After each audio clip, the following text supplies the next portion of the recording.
In this tutorial, we will discuss a few use cases for updating pay items in personnel budgeting. This tutorial assumes you have already set up employees and positions, created pay types, and then added the appropriate pay types to those positions. For additional information on these topics, you can reference these resources in the knowledge base. There are many use cases for needing to update pay items on this screen.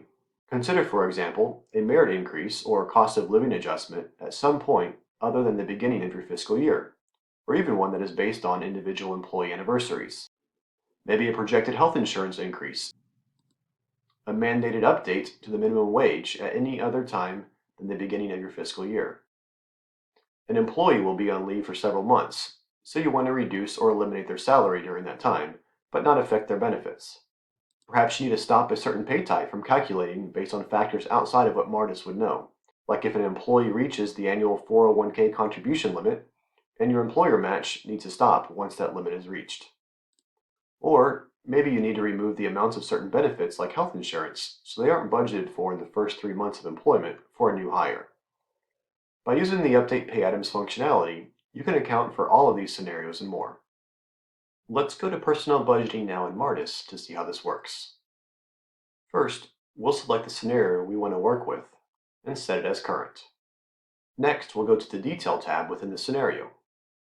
This detail report shows the monthly impact for every pay item within each position. Filters allow you to limit this list by dimension, by position type, by pay type, or to a specific employee. The list can be sorted by any column heading.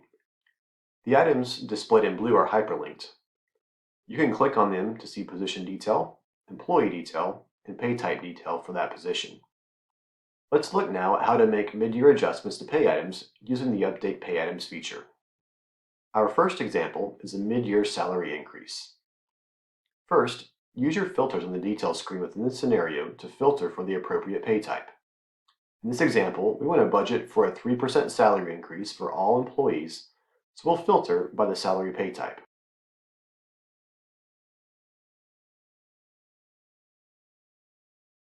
You could also filter by a specific employee and/or department, or any other filters to narrow down the results for what you want to update. You'll see that we have all of these positions that have been assigned this pay type. Next, you can select one of these, multiple ones, or all of them by checking the box at the top in the first column. Once you have the boxes checked for the ones you want to update, you'll see a gray Update Pay Items button at the bottom of the list. A box will then pop up where you can tell Martus what month you want to start the increase in, either a certain fiscal month or based on the employee's anniversary date.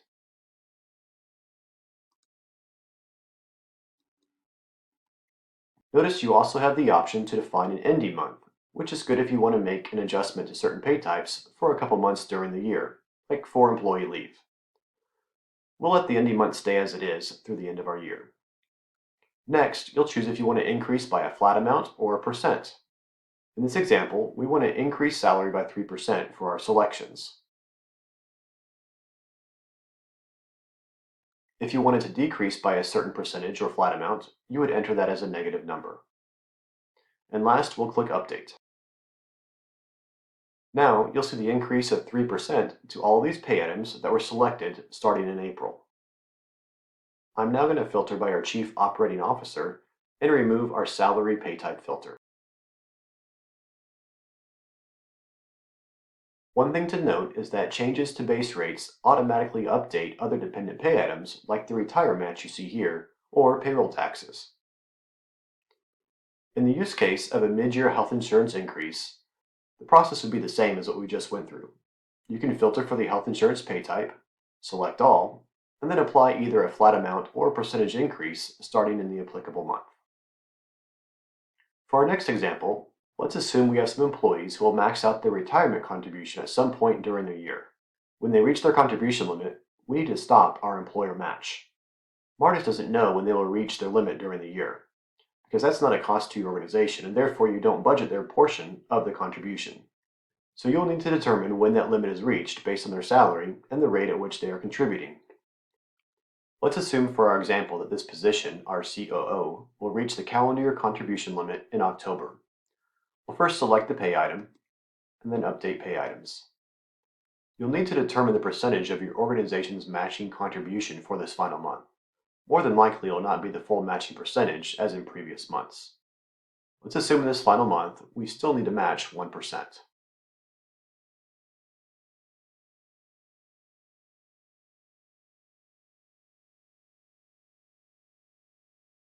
Notice the amount of the retirement match for October has been decreased to 1%.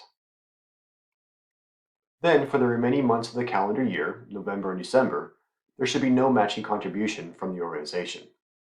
In this case, we'll select the pay item again, update pay items, and set our months to start in November and end in December. And because this is a percentage pay type, the only way we can effectively get the amount to zero is by setting the amount and value to a very small percent.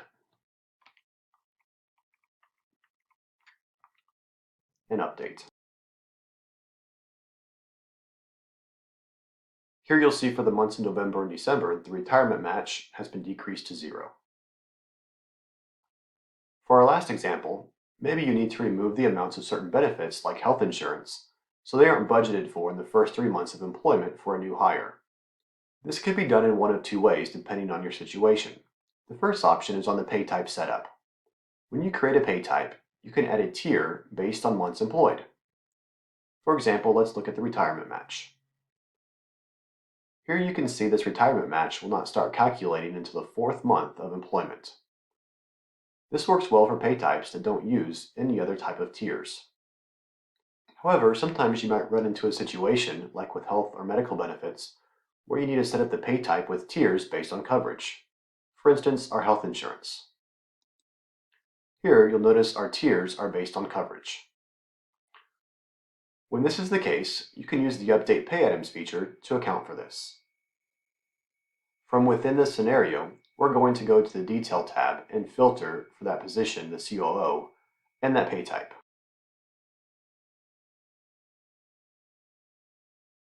In this case, we're going to update a non-percentage pay type. Make a note of the monthly budgeted amount for that particular pay item. We'll select the pay item and then click Update Pay Items.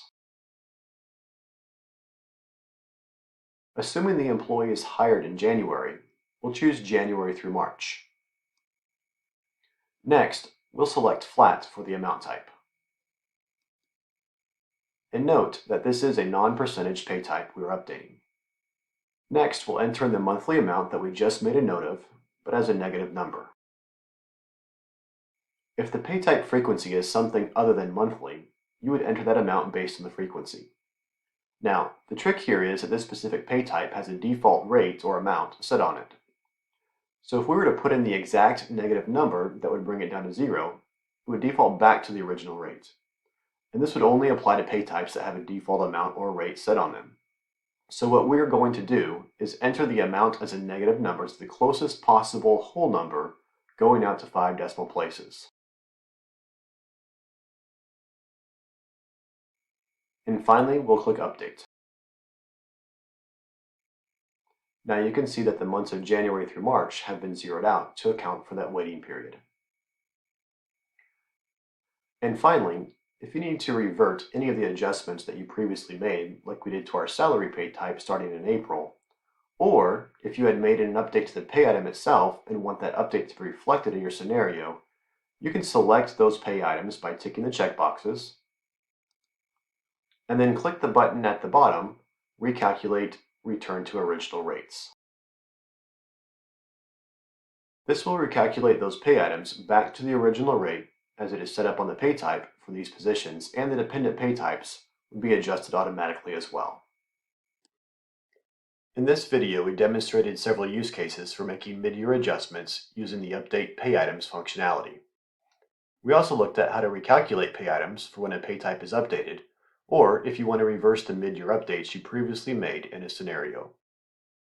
Please visit our knowledge base for more helpful articles and videos, or reach out to Martus support for assistance. Thank you for watching.